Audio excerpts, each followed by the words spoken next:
안녕하세요. 승리한 생활중 여러분. 오늘은 누가복음 위크스터디 8번째로 누가복음 10장 25절에서 11장 36절까지의 말씀을 함께 묵상하도록 하겠습니다.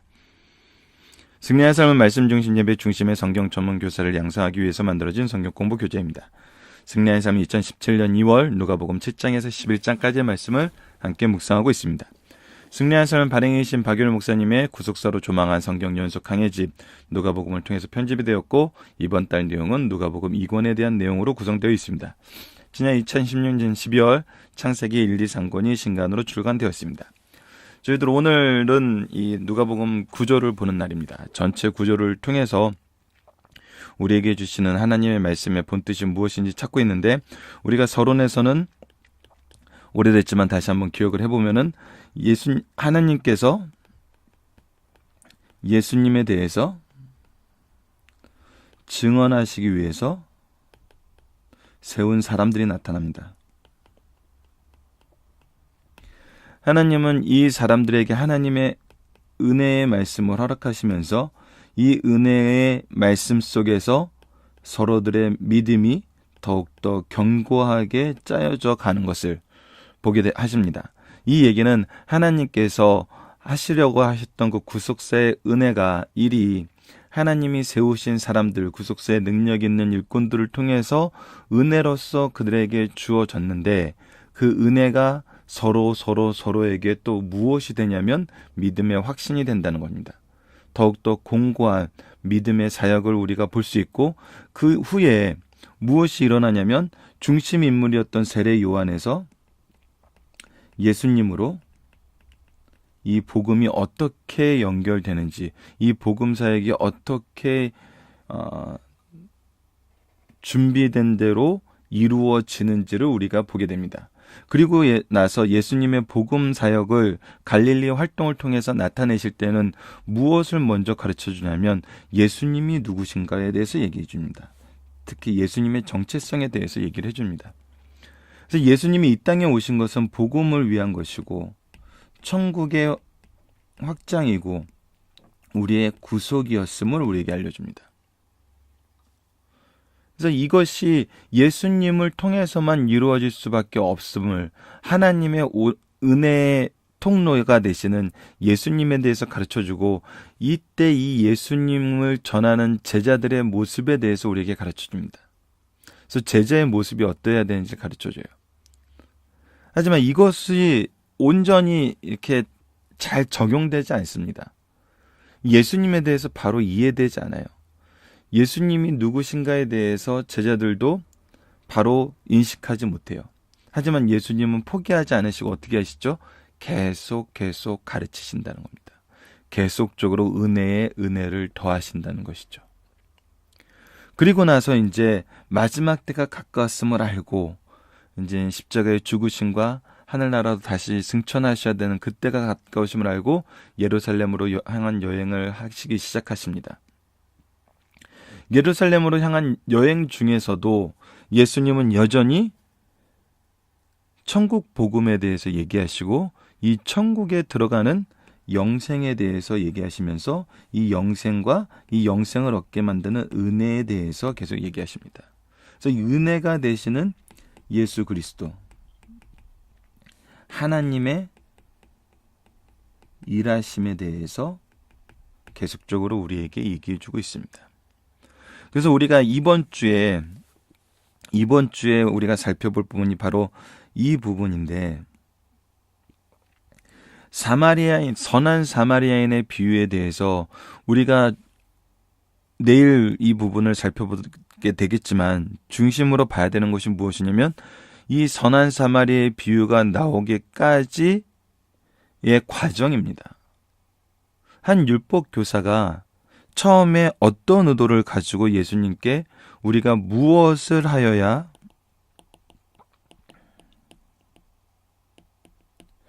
영생을 얻으리까? 즉 예수님을 시험하는 게 그의 목적이었어요. 그래서 무엇을 하여야 영생을 얻으리까?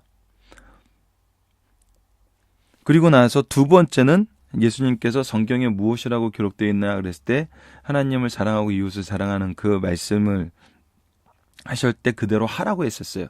그랬더니 이번에는 자기의 의를 보이려고, 자기를 좋게 보이려고, 자기의 의를 보이려고 누가 이웃입니까? 라고 물어봐요. 자, 이 사람의 질문의 의도는 시험과 자기의였어요.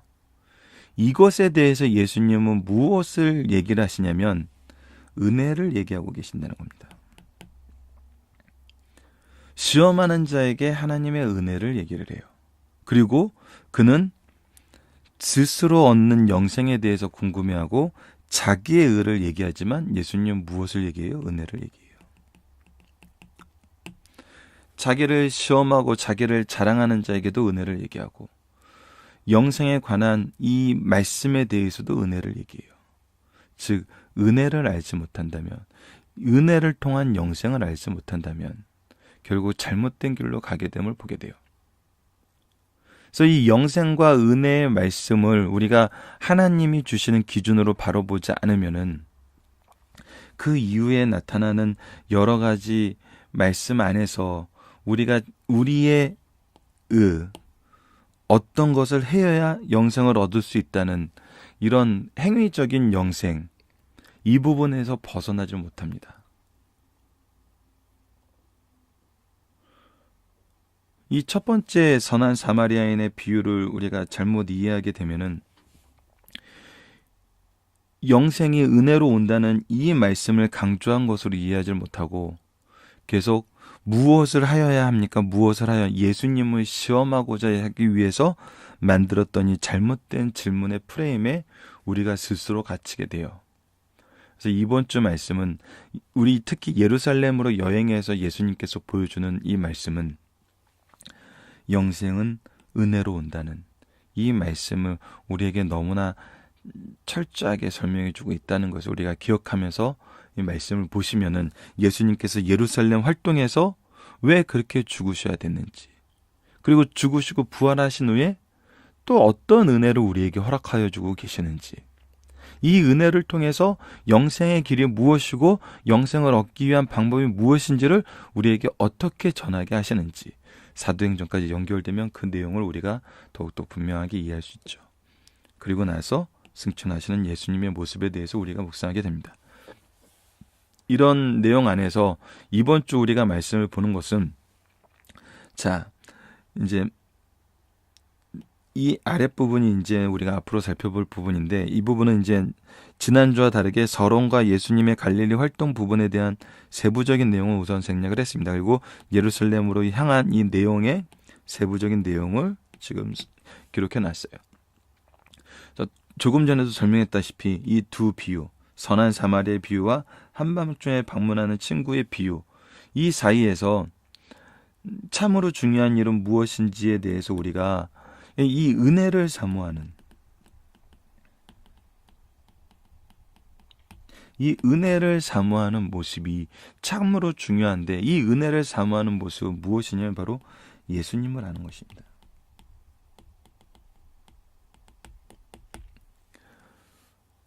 이 예수님을 아는 것이 정말 얼마나 이 은혜의 핵심이 되는지를 우리가 다시 한번 보게 될 것이고, 이 예수님을 아는 것, 이 은혜를 사모하는 모습이 어떤 것으로 나타나냐면 바로 기도로 나타난다는 것입니다.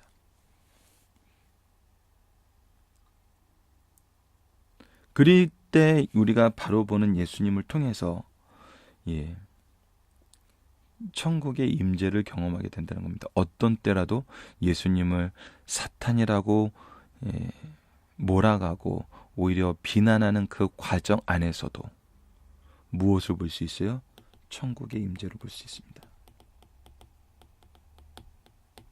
이번 주 우리가 상고하게 되는 이 말씀들을 통해서 우리가 다시 한번 영생은 은혜로 주어진다는 이 귀한 말씀을, 예수님을 통해서 주신 이 귀한 말씀을 묵상함으로 승리한 한 주를 사시는 승리한 산 가족 여러분들 되었으면 합니다. 그 과정에서 우리가 묵상해야 될 내용은 주님의 저절서 우리가 가져야 되는 기준은 무엇인가라는 겁니다. 우리가 가져야 되는 기준은 바로 은혜의 기준이라는 것입니다.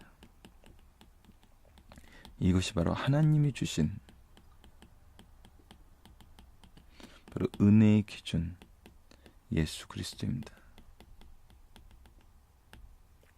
이 기준이 바로 서지 않으면 우리는 율법 교사와 같은 질문을 하게 됩니다. 누구에게? 나 스스로에게도, 그리고 사람들에게도. 하지만 이것은 오히려 하나님의 은혜를 가리는 잘못된 생활을 우리에게 나타나게 할 수 있습니다. 굉장히 주의해야 되는 부분입니다. 우리가 주님의 제자로서 가져야 되는 기준, 은혜의 기준, 은혜로서 영생을 얻는 예수 그리스도라 하는 기준, 예수 그리스도께서 우리에게 보여주신 사역의 기준, 사랑의 기준을 우리가 함께 나누는 한 주 되었으면 합니다. 감사합니다.